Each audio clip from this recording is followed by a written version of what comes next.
Ũhoro ũrĩa ũhetwo ritũ nĩ atĩ thũgũrĩ ya maguta marĩa tũragũra kuma kũrĩa bũrũri-inĩ wa Kĩarabu wa Saudia ndũnatũrehera ihũmũka. Tũragũraga maguta maya na thirĩ atĩ makarĩhwo na ciringi ya Kenya tondũ nĩ hatĩrĩirio mũno nĩ dola ya Amerika.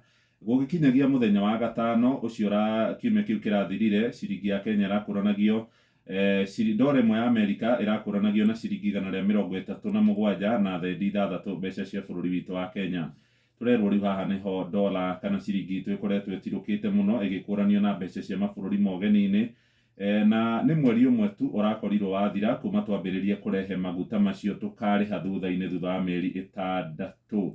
Ngathĩti ĩno yandĩkĩte ĩkoiga harĩ na mũtaaramu ũmwe ũroiga matiretagĩrĩra atĩ maũndũ nĩ megũkorwo makĩagĩrĩra o na ihenya. Maroiga nĩ megũbatara ihinda ta rĩa mĩeri 2 kana mĩeri 3 dola ĩngĩgakorwo ĩkĩigananĩria wega harĩa agũraga ciringi ya Kenya. Nĩ ũkũririkana mĩaka ĩho irakũranagio na ciringi 100. Rũgano rũrũ rwĩ karatathi-inĩ ka mbere rũgatambũrũkio nginya karatathi-inĩ ga kerĩ ngathĩti-inĩ ĩno ya Business Daily. Nĩ ndakora ingĩ cia kũrĩa gwa Kenya Re kũrĩ mbũndi ĩtũraga kuo nĩ ĩrakorirwo ĩkĩeherio na kũroka ũhoro wĩgiĩ CEO wokire thutha wa ndagĩka 2 nĩ mathĩna marĩa marĩ kũrĩa gwa Kenya Re. Ndeto icio nĩcio ihetwo ritũ mũno karatathi-inĩ kau ka mbere gũkũ ngathĩti-inĩ ya Business Daily.